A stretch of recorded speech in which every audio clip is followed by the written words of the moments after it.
What up, though? I'm gonna try to keep this video short. It was hard to stay silent on what's going on with boxing. Maybe 8 videos ago, 10 videos ago, before I took my lengthy hiatus, I'm not trying to say I predicted I'm this big uh prediction person. I'm Nostradamus or whatever. But I said goodbye to Keyshawn Davis, Jared Anderson, Shakur Stevenson, who retired then unretired. I said I'm gonna go on and let y'all brothers run with this. I'm gonna get out of the way because this shit is trash. And here we are. Not many people have fights unless you're the Shoo Carringtons of the world, the Tiger Johnsons of the world. I see Jared Anderson got picked up the other day on whatever. Who knows if his fight moves forward. I guess Richardson Hitchens has a fight coming up. Nothing for Tank. Well, they do have the Tank fight. It's not a unification. It's not something bigger and better. Frank Martin gets his chance. Nothing for Boots Ennis. I'm not even up with the schedule that much anymore, to be honest with you. But I said, what is there to look forward to in this game when it took everything that it took to get Crawford and Spence? Nothing for Crawford. It's getting ready to be damn near a year later. Nothing for the man. I know Spence, the eye surgery, whatever, that was weird that you would be out of the ring that long. These brothers don't even want to go to work. So I tell you, when I said goodbye to all of this and I got to go do something more productive, I like competition. I like to see preparation. This is why football is king. The NFL is king. I'm on my world tour cycling shit. To see some competition and swagger and fight. One of the best cyclists in the world last week within the last 3 or 4 over the weekend. A cat named Tadej Pogacar. His first event of the year. The season just started over the weekend. His first event of the year, this man took off from the 81-kilometer mark and rode the rest of the race by himself. That's like 60 miles, 58 miles or something. Rode the rest of the race by himself to the finish line and won the race ahead of the other 174 dudes. And I sat there and enjoyed the hell out of that 81 kilometers of this man pedaling his bike. I know you don't give a shit about cycling, but there's 8 guys on the team. 7 of the guys on the team do different things for the team leader or the captain for him to be able to win the race, like the last 5, 3, 2 miles normally. Nobody goes and wins a race from 81 kilometers out. Maybe 20, 25, 16, 81. It was some dope shit. I know you don't know what I'm talking about, but that's what I watch sports for. Stuff like that. Unique stuff like that. I can't sit here and rock with a bunch of dudes who don't want to go to work. Understanding that the business of this stuff, this is exactly why Shakur did what he did. The business of this shit is so trash. And these guys got over half their lives wrapped up in trying to make this thing work. But this Ryan Garcia, same stuff that I saw going on with my man in Cincinnati, Broner. Everybody just want this dude to fight. It was a travesty that his team did not get the fight done with Rolly Romero. Now, Romero was probably told, stand down, stand by. You ain't doing that. So that sent that sent Ryan into a tailspin, and then they make this fight, and it was it was horrible. It was horrible. He had no business fighting Tank Davis. Many other pundits tried to tell me that Ryan Garcia was going to win that fight. He had no business. We don't even know how to groom fighters to build them up to be in the ring across from certain opponents. He went in there and took it in the stomach with the busted up rib or whatever, took a knee and whatever. And then you forced the man to go in here and take another L against Devin Haney. And I thought the kid, all the concessions that he made for the Gervonta Davis fight, I thought the kid deserved to be steered to have a shot at a world title. You made all these other people happy. You made a good moment for PBC, some goodwill for them by working with somebody else and bringing a big fight in. I mean, these dudes made over $30 million each for this fight. I didn't buy it. I already knew what was going to happen. But now to see him on stage the other day, again, with going back to Adrian Broner, keep wanting to force this man into the ring, this fighter into the ring, and the man himself is not okay. Just like Tyson, too, at the end of Tyson's run, he was not okay. The man was not okay. The fighter, I go out here and get punched in the face and do this shit because I've been programmed to do it, but you can see he was miserable. Broner, I don't know what his motive. I don't know why he would climb into a ring. I don't know why. You don't have a weight class anymore. The fights are harder. You're not 2 and 3 times better than these guys, more talented than these guys. You can't knock them out. Purse is getting smaller. Less leverage and control on this. It's a different day for him. But Ryan, looking at him the other day at that press conference, when the Haneys were yelling in his face and the way that he turned his back and walked off stage, fight needs to be canceled. I don't even know, and I know the dad has come out, Henry Garcia has come out and said nothing's wrong with my son. There's this weird-ass video with Ryan out here sitting in a chair talking about he's under some kind of conservatorship or some shit, some Michael Orr, Britney Spears shit. I don't want no parts of it, man. I don't want no parts of it. I got no time for this shit, especially you got to pay $80 and you don't know what the hell is going to happen. I like my money too much for that. So I'm out on that.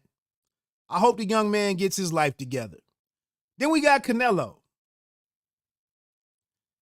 I was asking this when I did come back and decided to talk a little bit about boxing.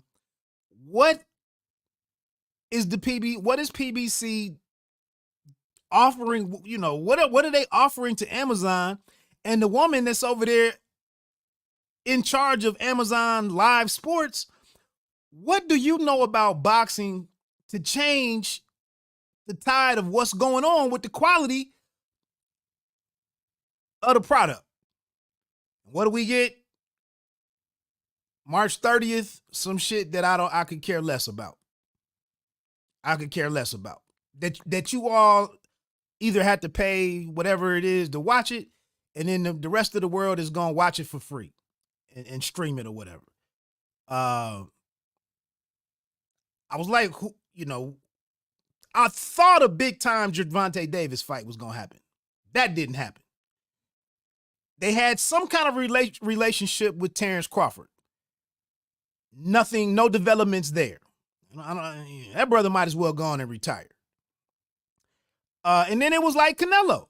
And now that's a shit show. And I was asking the other day, like, what is the benefit of doing business with him? No, I don't have to talk about his style, his record, his resume, what he is, what he ain't, the European tour.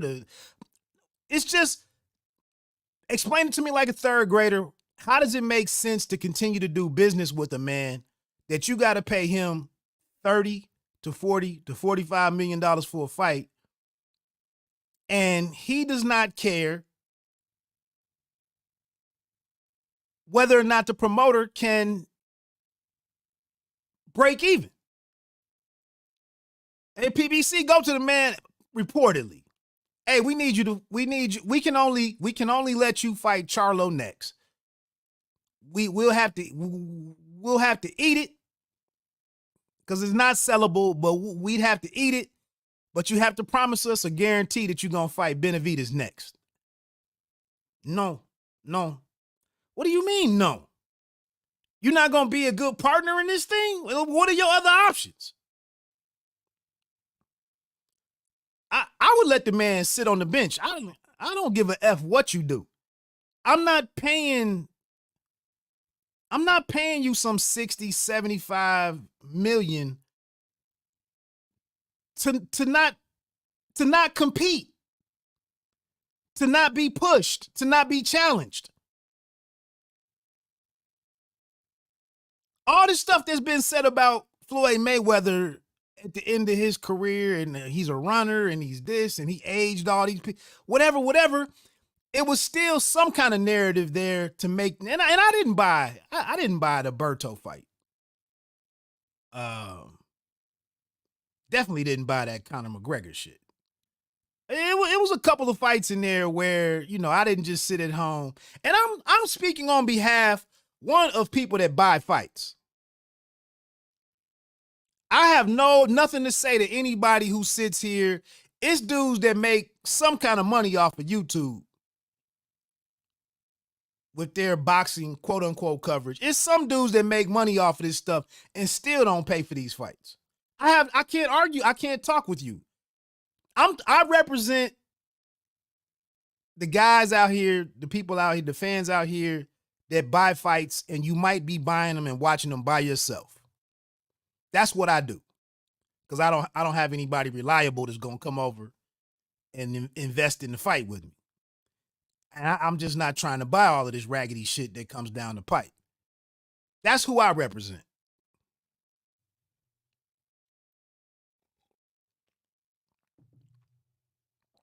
And I don't care how much I love the sport, man. I can't give you $75 for Zoo Thurman.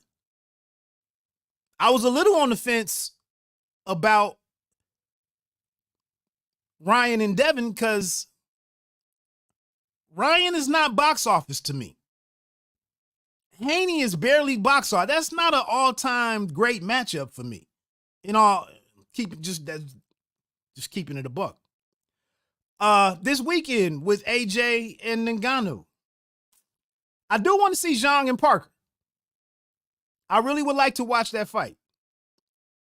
But Joshua and Ngannou, come on. I was saying this, boxing is just asking too much from me, man. All these different platforms, passwords, subscriptions, pay-per-view, plus the subscription. You're just asking me to do too much, man. I'm about to be 50 in a year and a half or whatever. I don't have the bandwidth for all that shit.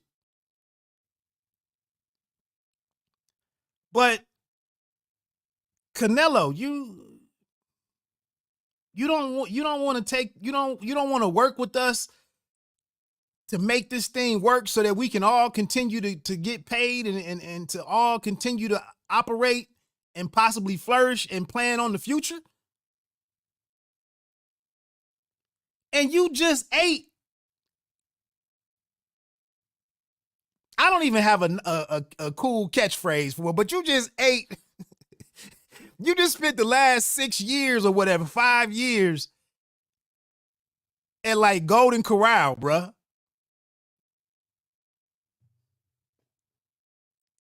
Paying Golden Corral prices, but getting Ruth Chris shit on your table. Nah, and now you don't want to work with somebody so that we can lift all boats and get through 2024? Wow. So I'm at 15 minutes. I got to get ready to wrap it up. And then you got Top Rank over here, you know, with these, they have some fights. They've had some cards, three or four in the last couple of weeks.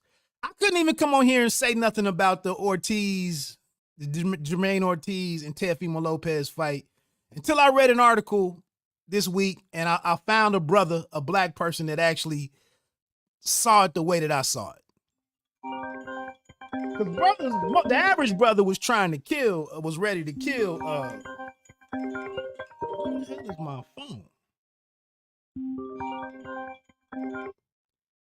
The average brother was ready to kill, on behalf of Jermaine Ortiz. And I'm like, I was disappointed that he didn't win one of the cards. I thought it should have been a split decision, a majority draw or something. For all three, that was a travesty. I agree with that. But for him to get the championship, to get the title, the world title that night with that performance, nah, I didn't see that. And I say that because after that type of performance, and when you respect a champion that much, you don't want to mix it up. You don't want to sit down on nothing and stand in there, and you want to be on your bicycle all night. When you show that much deference, I can't give you a title for that. And then it was like with him going forward, you don't want to see Jermaine Ortiz against Subriel Matias or Devin Haney. Whoever had the other title. Nah, man. But they've been, shout out to old Shockey Foster. Beat the Super Abraham Nova cat.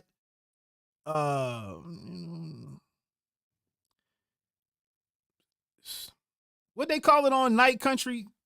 A shit bowl 2024. Shit bowl of boxing, AJ fighting the MMA guy that got rated off one fight.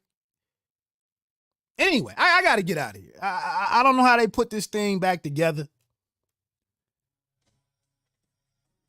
I'll check back in, maybe something happens that it's worth getting into, that it's worth supporting and getting behind. We'll see how things shake out with Canelo. I mean, PBC has to be motivated to get something together because they got to go over to Amazon with something.